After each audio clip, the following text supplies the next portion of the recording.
bapak-bapak, ibu-ibu, saudara-saudari yang kekasih di dalam Kristus Yesus, kita akan mulai ibadah kita pada pagi hari ini itu di GBI KDC. Biarlah apapun yang terjadi, tetap kita bersekutu di dalam Dia. Kita katakan, Tuhan, inilah hidupku, kita serahkan kepada Dia.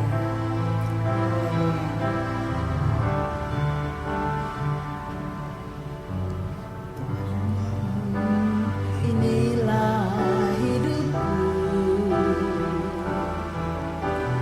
ku serahkan padamu. Segala cita-citaku, masa depanku menjadi milikmu. Jadikan kami terangmu di tengah kegelapan dunia, membawa bangsa-bangsa kepadamu. Tuhan, ini kerinduanku bagimu, Tuhan, seluruh hidupku. Katakanlah Tuhan, bagi kemuliaan-Mu. Genapi seluruh rencana-Mu, sampai bumi penuh kemuliaan-Mu. Katakan, Tuhan, inilah hidupku. Haleluya. Inilah hidupku, ku serahkan padamu. Ku serahkan padamu segala cita-citaku, masa depanku menjadi milikmu.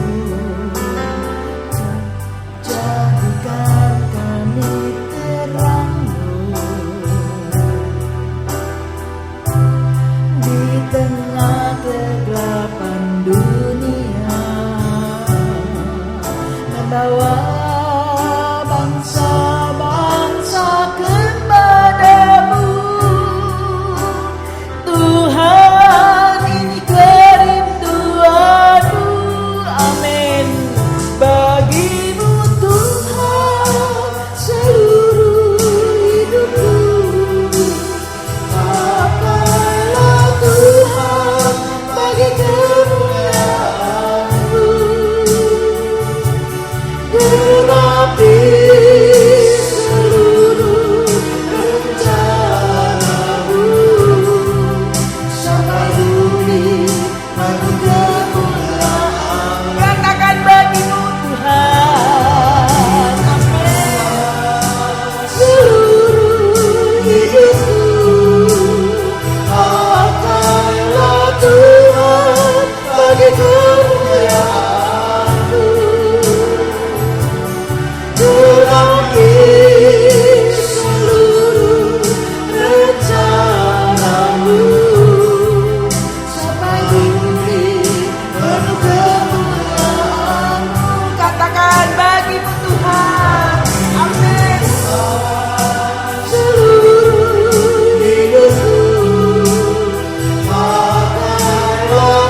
haleluya Tuhan. Haleluya, Engkau sungguh Allah yang luar biasa. Terima kasih Bapa kalau kami ada di tempat ini, karena kasih anugerah dan kemurahan-Mu yang begitu besar bagi kami Tuhan. Terima kasih Tuhan, terima kasih. Kami ada karena Engkau Tuhan. Kami dapat hidup hingga sekarang, itu pun karena Engkau Tuhan. Biarlah pada saat ini kami ingin memuji Engkau Tuhan. Kami ingin meninggikan Engkau Tuhan. Biarlah puji-pujian kami ini Tuhan merupakan dupa yang harum bagi Engkau Bapa. Terima kasih Yesus, berkatilah kami yang mendengarkan dan memuji Engkau Bapa. Terima kasih Yesus, terima kasih. Haleluya, sama-sama kita katakan amin. Puji nama Tuhan. Kalau kita katakan Tuhan inilah hidup saya, kita serahkan pada Tuhan. Biarlah itu semua menjadi menyenangkan hati Tuhan. Kita katakan, Tuhan, ku mau menyenangkan. Tuhan, ku mau menyenangkan. Amin. Tuhan, bentuklah. Bentuklah hati ini jadi bejana untuk hartaku, cemerlang bagai emas murni. Tuhan, ku serahkan hati. Tuhan, ku serahkan hatiku. Semua ku berikan padamu. Kuduslah hingga tulus selalu, agar aku menyenangkanmu, senangkanmu, menyenangkanmu, senangkanmu. Hanya itu kerinduanku, menyenangkanmu, senangkan hatimu. Hanya itu kerinduanku. Katakan, Tuhan, aku mau menyenangkan. Haleluya. Tuhan, aku mau menyenangkanmu. Tuhan, bentuklah. Tuhan, bentuklah hati ini jadi bejana untuk hormatmu, cemerlang bagai emas murni, cemerlang bagai emas murni. Tuhan, ku serahkan hatiku. Tuhan, ku serahkan hatiku. Semua ku berikan padamu. Kuduslah hingga tulus selalu, agar aku menyenangkanmu, senangkanmu, menyenangkanmu, senangkanmu. Hanya itu kerinduanku, menyenangkanmu, senangkan hatimu. Hanya itu kerinduanku, hanya itu kerinduanku, hanya itu kerinduanku. Oh, hanya itu kerinduanku.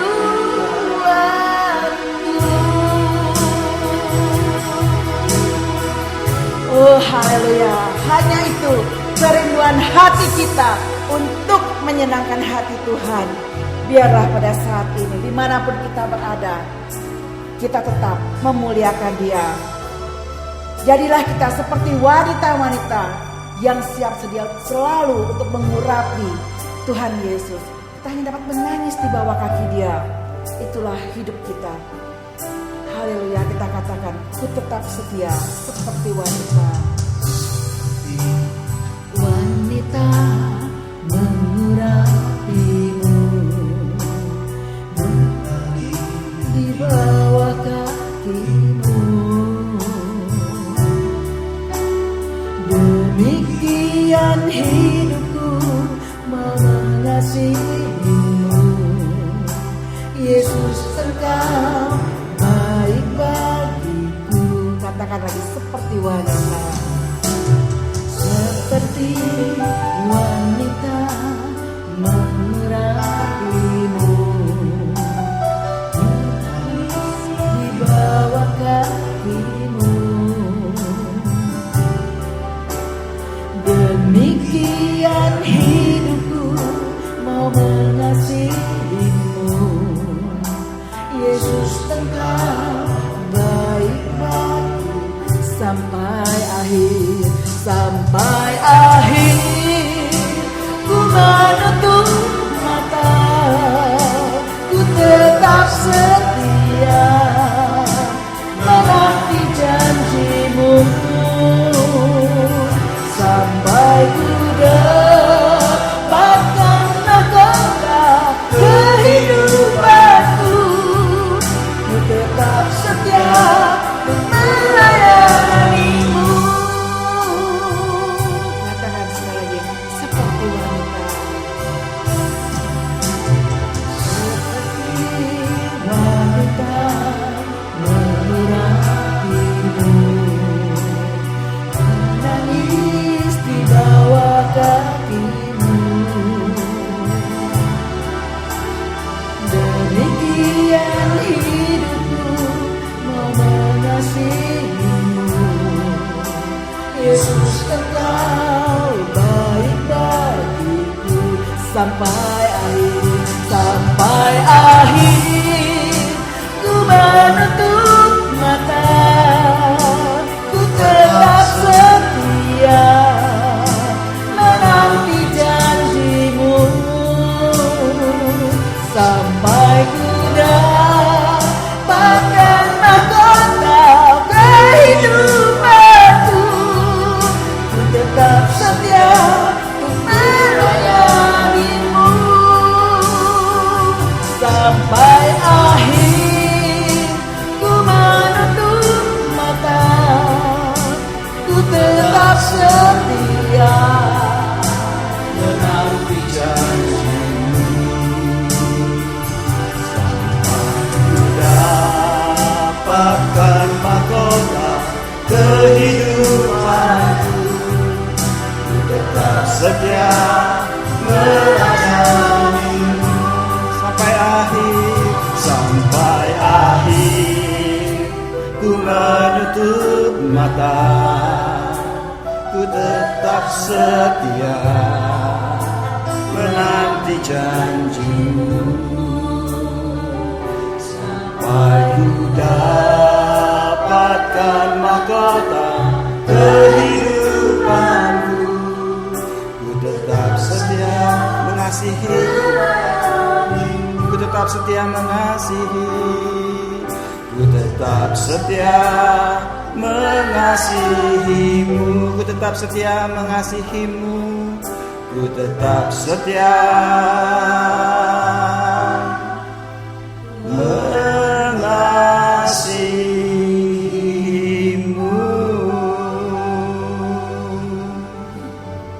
Bapa, ini doa setiap kami Tuhan. Biar kami sampai kami menutup mata, kami tetap mengasihimu, kami tetap melayanimu, dan kami tetap mengagungkan Kau Yesus adalah Tuhan. Berkati persekutuan kami pagi ini Bapa, sehingga kesemuanya boleh menjadi kemuliaan bagi nama. Dalam nama Yesus Tuhan kami ucap syukur dan berdoa. Amin. Kembali saudara yang dikasih Tuhan, Shalom jemaat yang dikasih Tuhan, jemaat yang diberkati Tuhan, jemaat yang berada dalam anugerah kasih Allah. Bulan ini kita masuk ke dalam bulan tema keluarga yang diambil dari Matius pasal 7 ayat 24 sampai dengan 28 yang bunyinya sebagai berikut.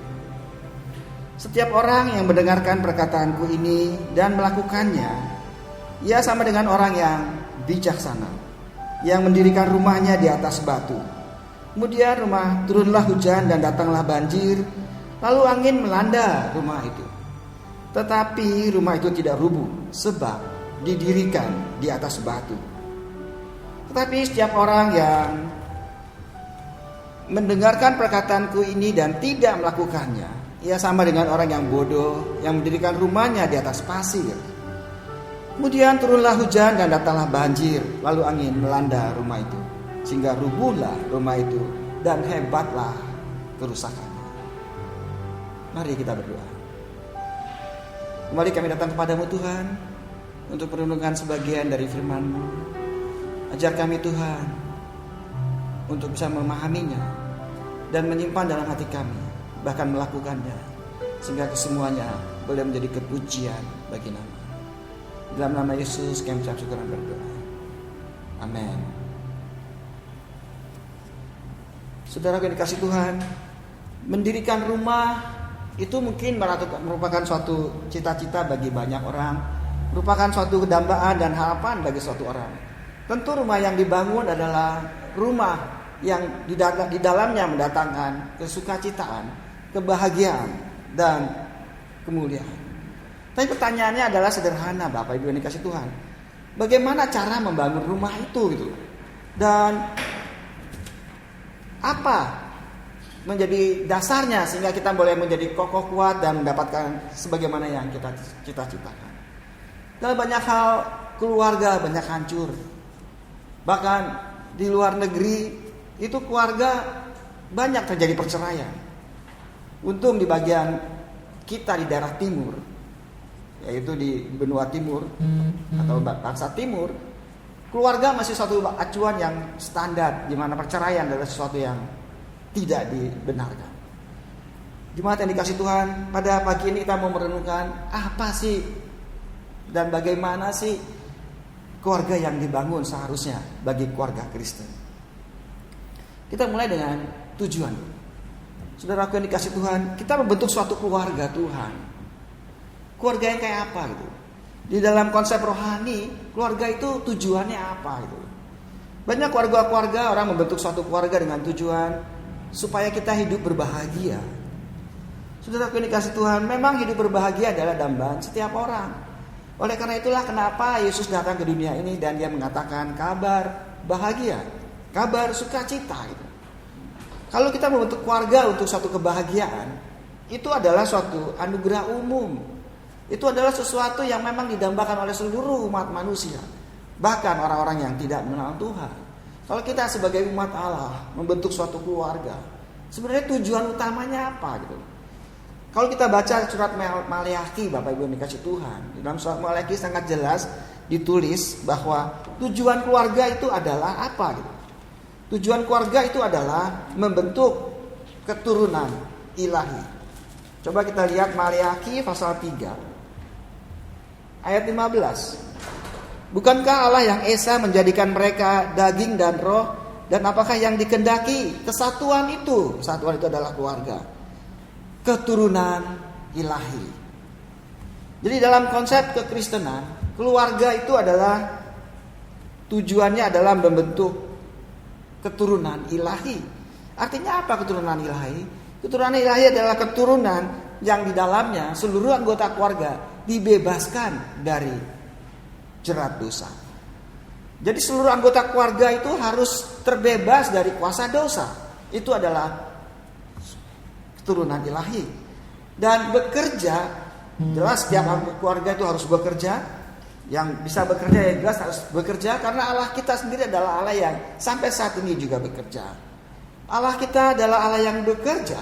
Maka itu kita sebagai umat ciptaan yang serupa dengan Allah jelas juga harus bekerja.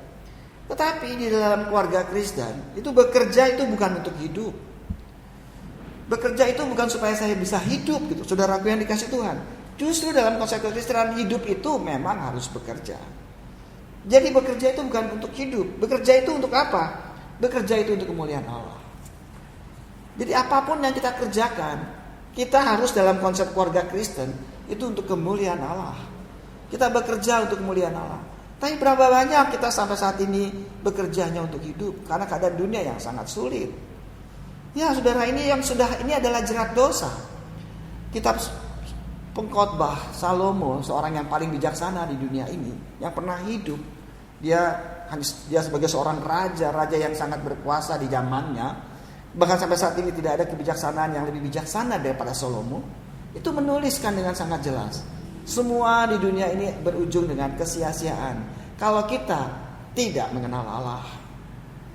Kalau kita tidak membentuk suatu keluarga ilahi, kalau kita tidak terbentuk menjadi keturunan ilahi.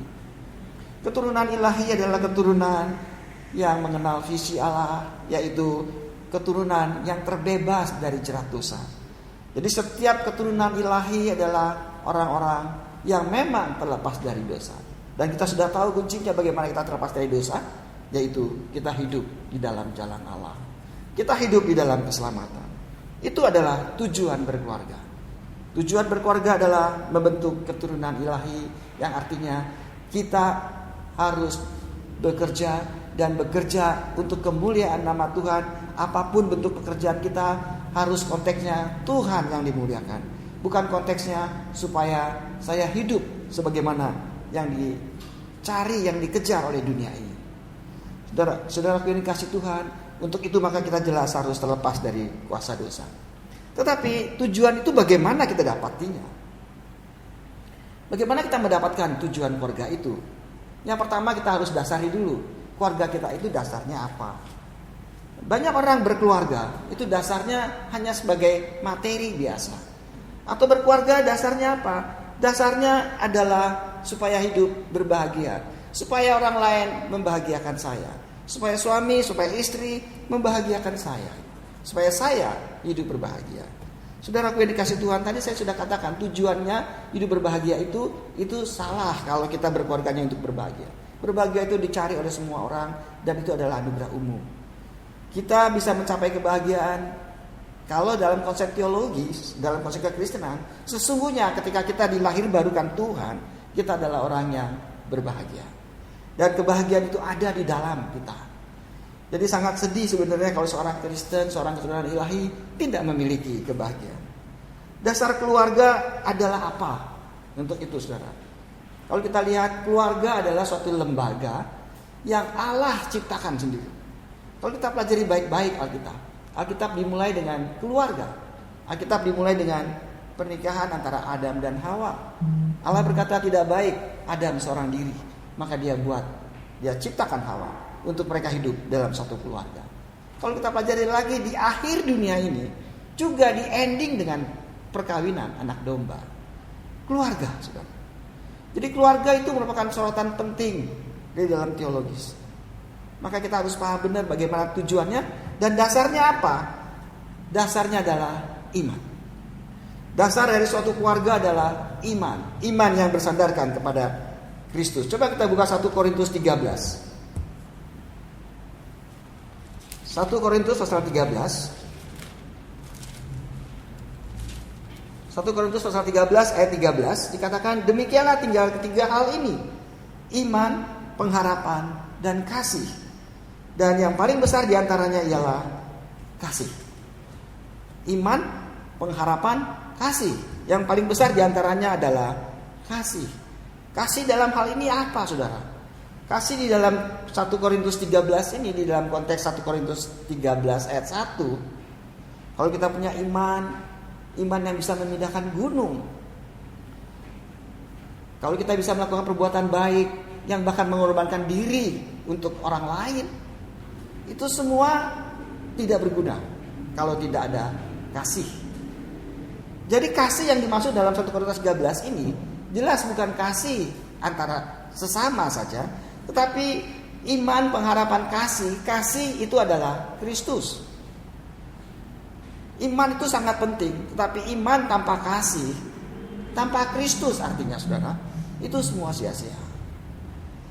Banyak orang yang beriman, tetapi bukan iman Kristus, bukan iman yang datangnya dari Kristus.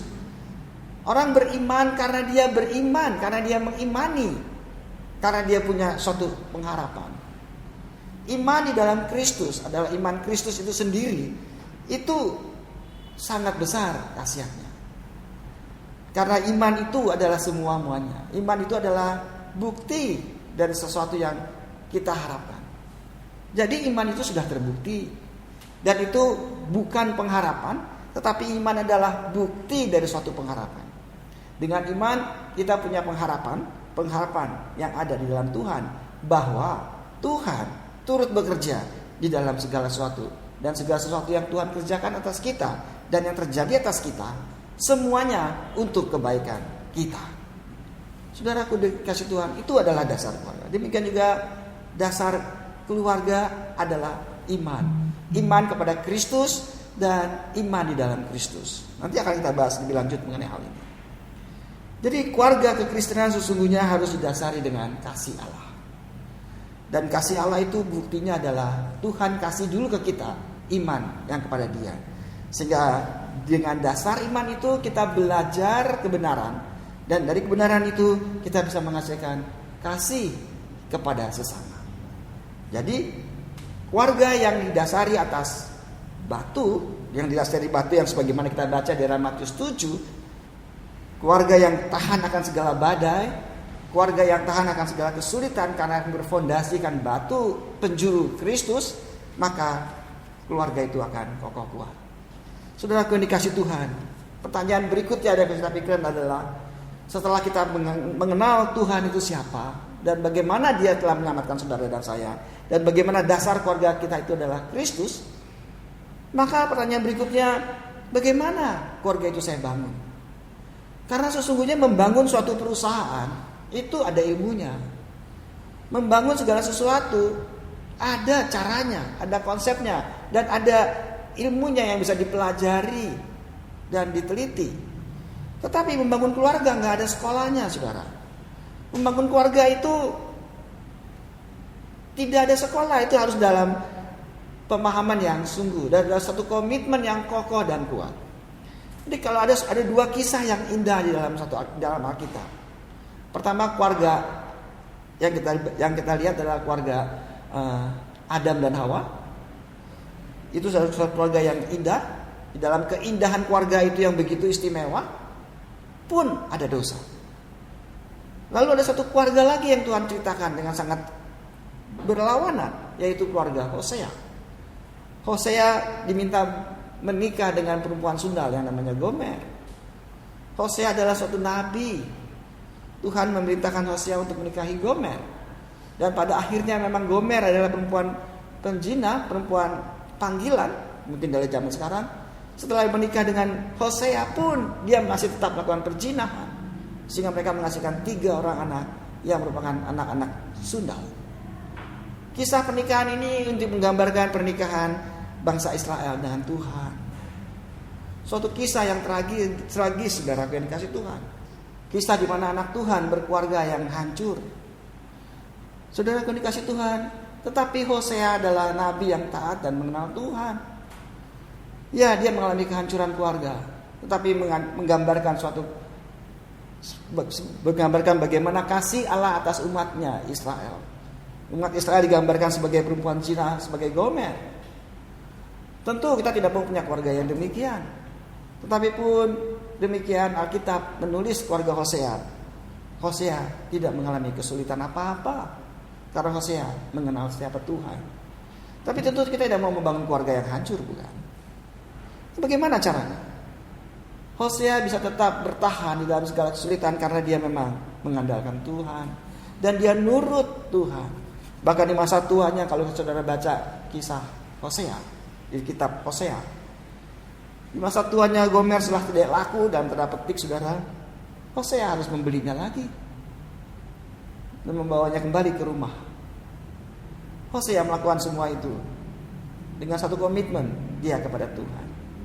Saudara yang dikasih Tuhan, jadi setelah kita tahu dasar keluarga itu adalah Kristus, kasih Tuhan, sehingga kita memiliki iman dan pengharapan di dalam Tuhan, bahwa Tuhan akan selalu bekerja dalam segala perkara dalam keluarga kita, baik itu baik keadaannya ataupun tidak baik keadaannya, dan kita semuanya itu akan mendatangkan kebaikan bagi kita, bukan bagi Allah. Karena kalau Allah selalu selama-lamanya baik, tidak tergantung kondisi apapun juga. Jadi saudaraku yang dikasih Tuhan, bagaimana?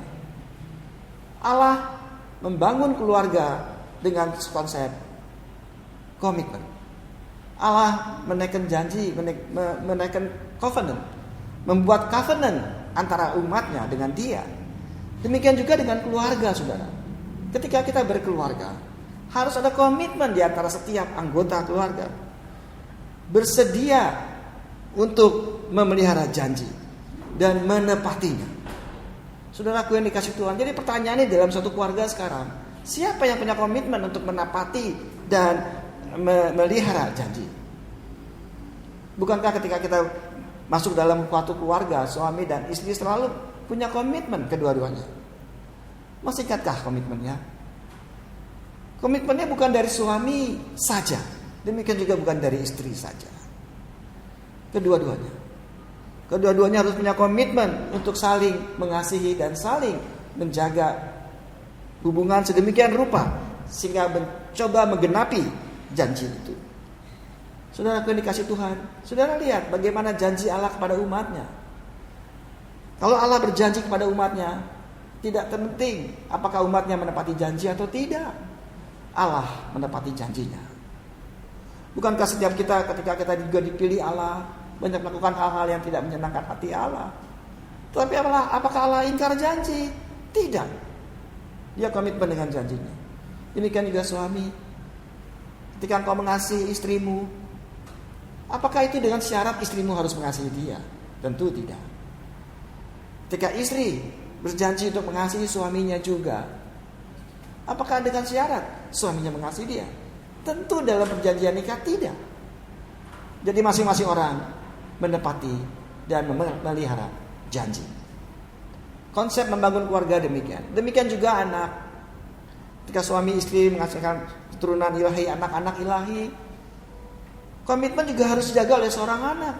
Si anak pun akan berkomitmen untuk tidak membuat coreng keluarga.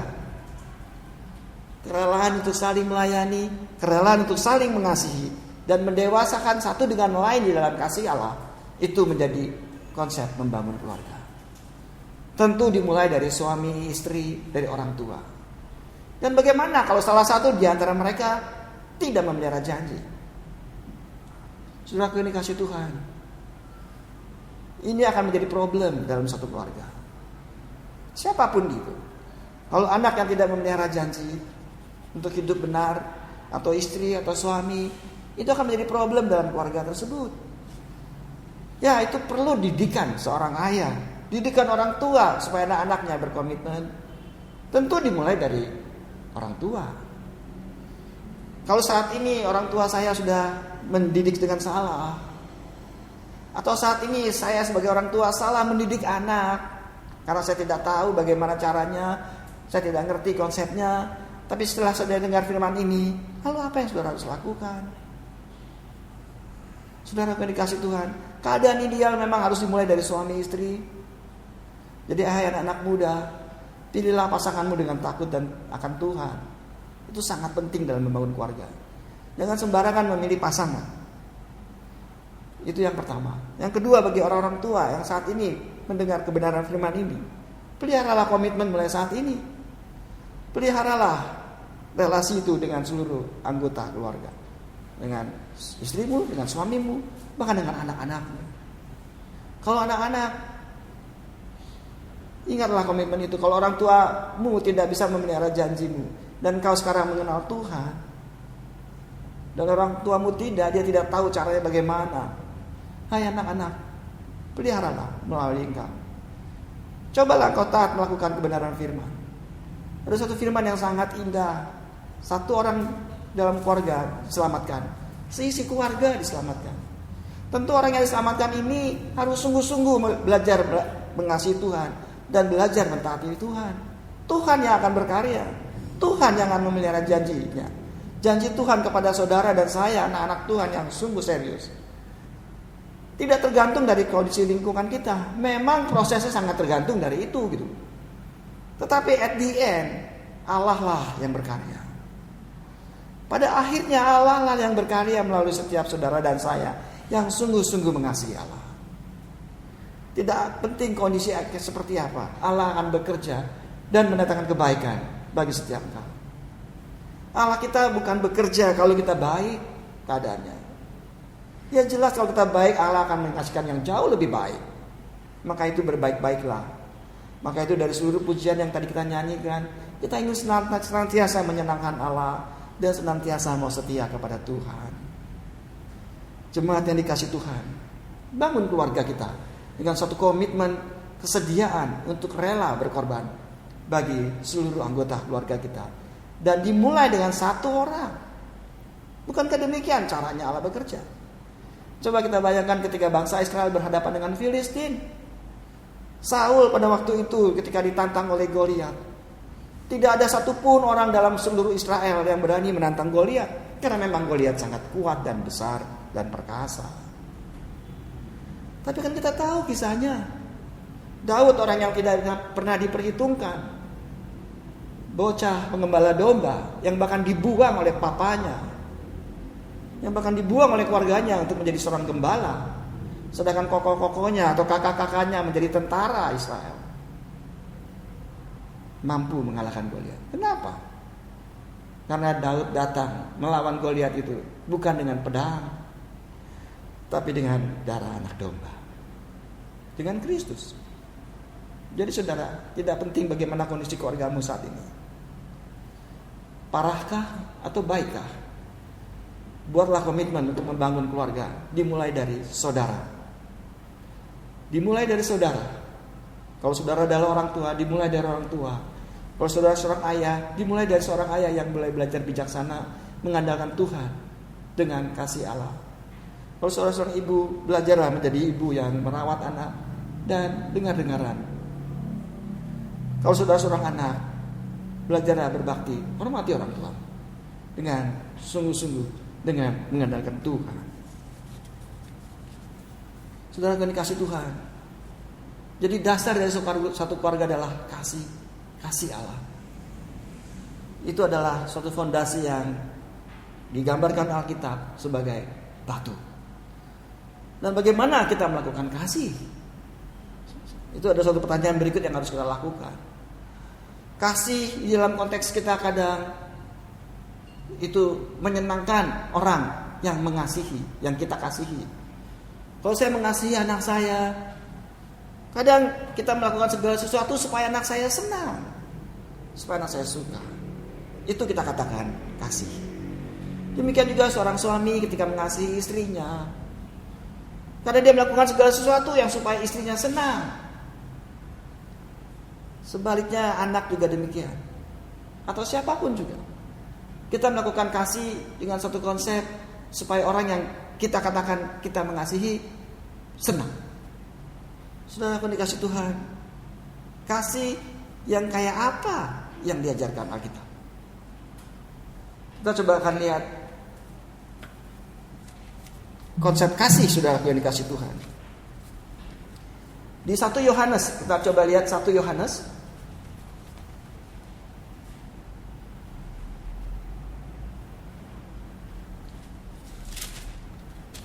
Surat 1 Yohanes 3.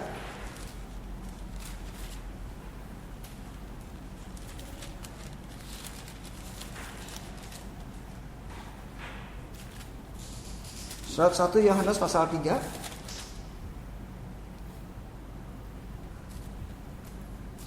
Kita lihat ayat 18. 1 Yohanes pasal 3 ayat 18. Anak-anakku, marilah kita mengasihi, bukan dengan perkataan atau dengan lidah, tetapi dengan perbuatan dan dalam kebenaran.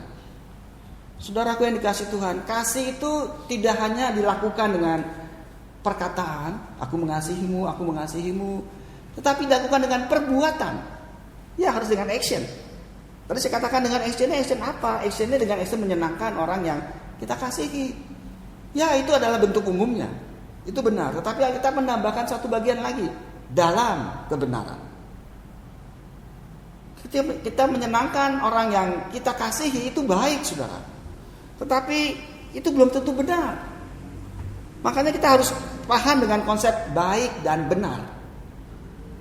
Kita mengasihi harus di dalam kebenaran. Jadi kalau seorang anak yang jago ngebut, lalu dia minta mobil yang jago lari, dan kita sebagai orang tua untuk menyenangkan anak, kita kasih mobil itu dan kita bisa melakukannya. Dan bahkan dengan mobil itu anak itu mati karena kecelakaan di dalam mengendarainya dengan kecepatan yang di luar batas. Apakah itu kasih? Saudaraku yang dikasih Tuhan, jelas itu bukan kasih. Jelas itu menjerumuskan. Apakah itu baik? Jelas itu baik. Alkitab mengajar kasih harus didasari dengan kebenaran. Kebenarannya itu apa gitu? Bukankah tidak ada yang benar di dunia ini? Bukankah kebenaran itu dari kacamata mana? Nah, ini jadi persoalan. Memang di dunia ini penuh dengan kebenaran-kebenaran yang sepertinya tidak pasti, relatif. Tapi Alkitab jelas mengatakannya ada kebenaran absolut. Ada kebenaran yang benar. Yaitu apa? Firman Allah. Kita lihat dalam melakukan kasih itu, saudaraku yang dikasih Tuhan. Apakah itu benar sesuai dengan Alkitab? Alkitab kita mengatakan, kalau benar, kalau iya, katakan iya. Kalau tidak, katakan tidak. Saudaraku yang dikasih Tuhan, kalau di luar dari itu adalah sesuatu yang tidak benar. Nah, kalau kita tidak paham kebenaran itu, kapan kita katakan iya, kapan kita katakan tidak, nah ini persoalan. Makanya kita harus belajar baik-baik firman Tuhan, supaya kita bisa mengerti apa itu kebenaran. Kasih,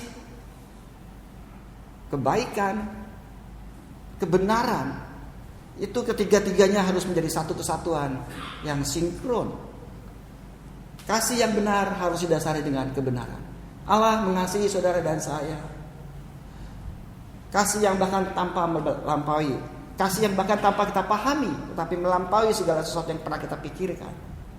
Allah mengasihi kita benar dan sangat mengasihi kita benar. Tapi apakah semua yang kita mau Allah berikan? Jelas tidak.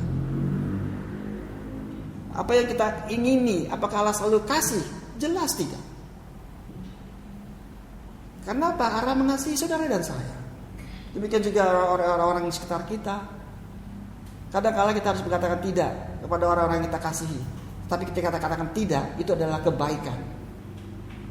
Bagaimana kita tahu tidak itu adalah kebaikan? Atau iya itu adalah kejahatan? Nah saudara, pelajari baik-baik. Apa kata Alkitab? Saya tidak bisa kasihkan contoh lebih detail lagi. Karena dalam banyak hal, memang kita harus kembali kepada Alkitab. Makanya keluarga itu didasari oleh kasih Allah. Kasih yang didasari atas komitmen yang kokoh bagi setiap anggota. Sehingga kasih yang kuat terjadi. Saya mau akhiri firman Tuhan pada session ini dengan kisah Nuh. Saudara, kalau kita pelajari Nuh ketika membangun bahtera itu tidak 1 tahun, 2 tahun. Banyak penafsir mengatakan dalam membangun bahtera Nuh membutuhkan waktu 100 tahun.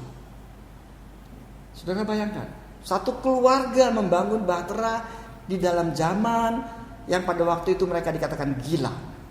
Bagaimana tidak gila membangun bahtera di atas gunung dan membangun bahtera yang dimensinya begitu besar. Tetapi keluarga Nuh melakukannya. Kenapa? Karena taat akan firman Allah. Nuh berhasil membawa seluruh keluarga untuk taat kepada Tuhan. Dan kita lihat bukan keluarga Nuh dilepaskan dari segala kesulitan. Kondisi harus diselesaikan dengan komitmen bersama untuk melakukan yang terbaik bagi kemuliaan Allah. Mari kita berdoa. Bapa, terima kasih untuk perlindungan firman-Mu pada pagi ini. Bahwa kami harus membangun keluarga kami dimulai dengan kasih-Mu Tuhan. Terima kasih Tuhan kalau Engkau sudah mengasihi setiap kami. Bahwa kami akan membangun keluarga setiap kami dalam kondisi apapun juga dengan kasih Kristus. Dimulai dengan komitmen bagi setiap kami yang mengasihi-Mu Tuhan. Sehingga keluarga kami boleh menjadi keluarga yang Kau berkati. Keluarga yang mengasihi Tuhan. Keluarga yang menjadi keturunan ilahi. Keluarga yang terbebas dari kutuk dosa. Keluarga yang bekerja bagi kemuliaan Allah. Berkati seluruh pendengar Tuhan, berkati setiap kami, sehingga kami cakap melakukannya, dan bersama dengan Engkau kami keluar sebagai umat yang bahkan lebih dari pemenang. Terima kasih Bapa. Jemaat yang dikasihi Tuhan, pulanglah, terimalah berkatnya dari Tuhan. Kasih dari Allah Bapa, persekutuan dengan Roh Kudus akan menyertai engkau sekarang dan sampai selama-lamanya. Amin. Tuhan memberkati.